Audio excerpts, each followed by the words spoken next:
trading deyapti, forex deyapti, boshqa deyapti. Vaholanki, trading bu valyuta birjasi hisoblanadi. Dunyo miqyosida savdo hajmi juda ham katta. Va bu savdolarda 95% insonlar ko'pincha yutqazadi. 1 million dollar bilan savdoga ham kirsangiz agar, ko'pincha ko'rishingiz mumkin 100 ming, 500 ming, 50 ming dollar savdo qilyapman, yo mana shuncha daromad qildim degan joylari borda. 1 million, 10 million, 50 million dollar bu bozor oldida hech narsa emas. Bu juda ham katta bozor, juda ham katta risk. Birinchi navbatda forex trading bizlar shug'ullanganmiz, lekin menga yoqmagan. Menga aniq narsalar bilan ishlash yoqadi.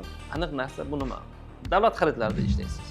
Spotda ishlaysiz, daromadingizni olasiz. Forexda ishlasangiz, orqasi noma'lum. Ko'pincha forexda ishlaydiganlar, tradingchilar yoki kriptovalyutada ishlaydiganlar bu mavhum narsada ishlaydi. Oddiy misol, Tarxom Asho birjasidan ishlab chiqaruvchilar oltin olyapti. Oltin bo'yicha forexda savdo qilsa bo'ladi. Lekin u yerda ushlab bo'lmaydi oltin. Men o'tgan safardagi kontentimda oltinga investitsiya qilinglar. Eng yaxshi boylikni saqlashning eng yaxshi usuli bu oltin deb gapirib o'tganman. O'shandan keyin mana 19-dekabr 2024-yildan keyin hozirgi kungacha oltinning narxi 26% ga ko'tarildi. Bu agar siz o'sha paytda 100 million so'mlik tilla olganingizda hozir 126 million so'mga sotardingiz degani. 26% bu zo'r. Yillik foizda banklar 26% beryapti. Yillik foizda. O'shandan daromad qilyapti. Sizga 5 oyda 26% bu juda ham zo'r narsa.